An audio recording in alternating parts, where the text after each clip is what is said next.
Hoy en Memorias de Pez vamos a hablar de uno de los episodios más relevantes de la historia de España, un momento particular en el que los españoles resistieron la invasión del Imperio francés y acabaron por devolver la soberanía a su pueblo. Hoy en Memorias de Pez, la Guerra de la Independencia Española. Bueno, como en todo conflicto, comencemos con los antecedentes. Para ello nos tenemos que ir nada más y nada menos que a la Revolución Francesa, tras la cual Napoleón Bonaparte fue coronado por el mismísimo Papa en 1804 como el emperador del primer imperio francés. Fruto de sus delirios de grandeza, un engrandecido Napoleón comenzó una serie de guerras imperialistas por toda Europa y ultramar, que tenían como principal objetivo Inglaterra. Una de las muchas cosas que hizo Napoleón para dar por saco a los británicos fue un bloqueo continental al comercio, cuyo objetivo era arruinar la economía del Reino Unido. Una estrategia que, como veis, se sigue aplicando en la actualidad en cualquier guerra. Sin embargo, Reino Unido contaba con un aliado, y es que Portugal dependía notablemente del comercio con los británicos, así que no podía permitirse aceptar las condiciones de Napoleón. Esto evidentemente no gustó nada al bueno de Bonaparte, que además tenía aliados.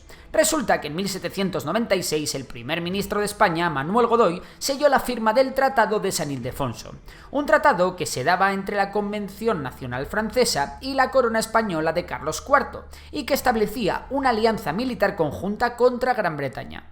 Además, con el Tratado de Aranjuez en 1801, también se restableció la alianza tradicional que existía en los tiempos de Felipe V. En este momento Napoleón lo vio muy claro. Su nuevo aliado, es decir, España, tenía el 100% de las fronteras terrestres de su nuevo enemigo, es decir, Portugal. El 21 de octubre de 1805, una flota franco-española es derrotada en la batalla de Trafalgar por una flota inglesa menor en número, siendo esta una de las grandes derrotas de la historia naval tanto francesa como española, y aquí es donde a Napoleón se le empezó a acabar la paciencia. El emperador de Francia pidió apoyo a la corte española para la invasión a Portugal, y España entonces envió un ultimátum al gobierno portugués, a través del conde de Campo Alange, que como vivía en Badajoz le pillaba cerquita. O bloqueáis a los ingleses como estamos haciendo nosotros, o tendréis la guerra, les vino a decir. Fue la segunda, y así se firmó el 27 de octubre el Tratado de Fontainebleau, un acuerdo entre España y Francia que estipulaba la invasión conjunta a Portugal por el desacato al bloqueo. De esta forma, y según el tratado, Portugal sería repartido como una tarta. El norte sería entregado a Carlos Luis de Parma, sobrino de Fernando VII de España, en compensación por sus territorios italianos entregados a Napoleón. Por otra parte, la zona central sería administrada por los franceses. Finalmente, el sur de Portugal sería entregado como un principado al mismísimo ministro Manuel Godoy. A pesar de entregar España a los franceses, el tío tonto no era. Ahora bien, en la práctica lo que hizo realmente la firma de este tratado es dar libertad absoluta a las tropas napoleónicas para pasearse libremente por el territorio español como si fuera su casa. De acuerdo a los términos, la invasión francesa liderada por el general Junot estaría apoyada por 25.500 soldados franceses organizados en 3 columnas. Unos 6.500 soldados españoles, bajo el mando del general Taranco, marcharon desde Vigo a tomar por asalto Porto en el norte. Otros 9.500 españoles, bajo el mando del general Solano, llegarían desde Badajoz para capturar Elvas y su fortaleza. Por último, 9.500 españoles, bajo el mando del general Carafa, recibieron instrucciones para reagruparse en Salamanca y Ciudad Rodrigo, para cooperar con las principales fuerzas francesas de Junot. Así, finalmente, y sin sudar mucho, las tropas francesas entraron con facilidad en Lisboa el 30 de noviembre. Preparaos, porque ahora viene el giro de guión. Resulta que por aquel entonces España estaba sumida en un caos de corrupción. El rey Carlos IV, un absoluto incompetente, estaba totalmente desinteresado por gobernar, y el dichoso primer ministro, Manuel Godoy, era quien realmente reinaba, junto con la reina María Luisa de Parma. Napoleón, que no era tampoco tonto, sabía el potencial estratégico que España suponía, tanto porque es la puerta al mar Mediterráneo como por la cantidad de colonias que España tenía en ultramar. Así que ocurrió lo esperable. Pronto la persistente presencia francesa en España se volvió sospechosa, sumado al hecho de que los franceses ocuparon ciudades que ni se encontraban de camino a Portugal. Napoleón fue desvelando poco a poco sus verdaderas intenciones y ordenó a sus generales tomar las fortalezas españolas. La primera, Barcelona, fue tomada el 28 de febrero debido a una triquiñuela en la que una columna francesa se disfrazó como una remesa de soldados heridos. Todos estos cambios tan precipitados dejaron al ejército español muy descolocado y sin saber de quién acatar órdenes. El 1 de febrero de 1807, el general Junot depuso formalmente a la dinastía Braganza en Portugal y proclamó el gobierno de Napoleón sobre la totalidad del territorio portugués.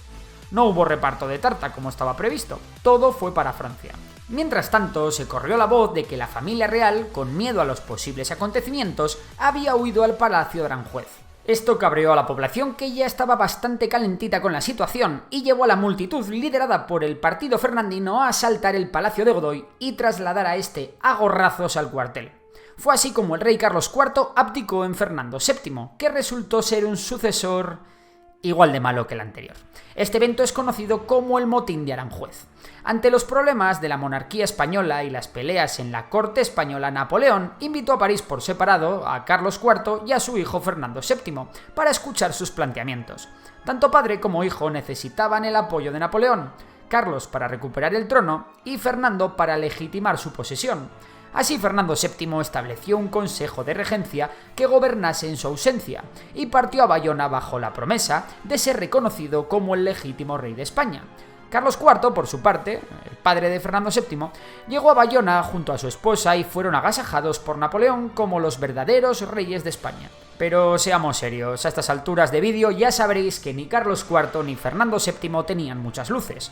Mientras ocurría todo esto, el 2 de mayo de 1808 ocurrió el levantamiento de los españoles en Madrid contra las tropas francesas. Esta escena fue llevada magistralmente a la pintura por el maestro Goya, así como los fusilamientos acontecidos el día 3 de mayo en represalia al levantamiento. El heroico levantamiento en Madrid, con figuras como Daoiz y Cibelarde a la cabeza, fue duramente reprimido por la Guardia Imperial de Joaquín Murat y por la caballería mameluca, que asaltó la ciudad y atropelló a los manifestantes.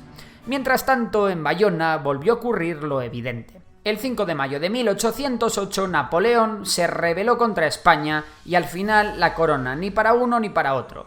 Forzó la cesión de la corona a su hermano José Bonaparte, también conocido como José I, o bueno, también en España le llamamos Pepe Botella. Os podéis imaginar el porqué del mote.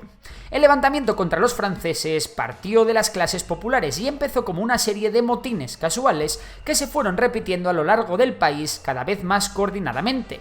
La difusión de las noticias sobre la represión ejercida en Madrid alentó la insurrección. Además, un sector importante de la Iglesia, que consideraba en peligro la religión, vivió el levantamiento como una segunda reconquista, alentando también a la población a echarse a las armas. Pronto se creó una Junta Central de España e Indias, desde la que se comenzarían a orquestar ataques militares contra los invasores.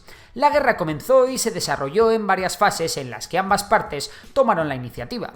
Fue una guerra esencialmente de guerrillas, en las que junto con los ejércitos regulares aliados dirigidos por el duque de Wellington se buscó el desgaste de las tropas napoleónicas. Un momento, ¿has dicho el duque de Wellington? Pues sí, con esto de que el enemigo de mi enemigo es mi amigo, británicos y portugueses no dudaron en ayudar a los españoles. Todo valía con tal de reventar a Napoleón. Los primeros éxitos de los españoles se dieron con la batalla del Bruc, la resistencia de Zaragoza y Valencia y, como no, la famosísima victoria de Bailén, la primera gran derrota terrestre de los ejércitos de Napoleón. Estas hazañas llevaron a los franceses a evacuar Portugal y retirarse hasta el norte del Ebro. Como represalia, en otoño de 1808, la Grande Armée, encabezada por el propio Napoleón, realizó un superdespliegue de 250.000 hombres. Esta ofensiva fue ya imparable y las autoridades españolas tuvieron que retirarse a Cádiz. Allí, en 1812, las Cortes Generales Españolas promulgaron la Constitución de Cádiz, o más conocida como la Pepa. Las Cortes estuvieron compuestas por algo más de 300 diputados, de los cuales cerca de 60 fueron americanos. Sus principios eran la soberanía nacional, la igualdad ante la ley y la defensa de la propiedad privada. Esta fue la primera Constitución española. Llegado el momento, Napoleón cometió el error de tener varios frentes abiertos. La retirada de efectivos con destino a la campaña que tenía abierta en Rusia fue aprovechada por los españoles para retomar la iniciativa con la batalla de los Arapiles el 22 de julio de 1812. Se combatió la ofensiva francesa hasta los Pirineos. Así se derrotó a los franceses en las batallas de Vitoria y San Marcial. Con el Tratado de Valencia y el 11 de diciembre de 1813 se restauró a Fernando VII y se dejaba a España libre de presencia extranjera. Para más inri, se llegó a invadir el territorio francés en la batalla de Toulouse en 1814, el último enfrentamiento de la guerra. Hay que decir que las repercusiones de esta guerra fueron importantísimas para Europa y las Américas. Al igual que la independencia de los Estados Unidos, se produjeron movimientos independentistas como respuesta directa a la ocupación francesa. Más tarde, el Imperio Español emprendió una guerra continental para reprimir las rebeliones y recuperar sus colonias en América. Además, con la vuelta de Fernando VII y al grito de ¡Vivan las cadenas!, se derogó la Constitución de Cádiz y se restauró la monarquía absoluta. A nivel interno, en España se fraguó una identidad nacional y se dio origen a una época de guerras entre los partidarios del absolutismo y del liberalismo, las conocidas como guerras carlistas. Pero bueno, eso ya lo dejamos para otro vídeo.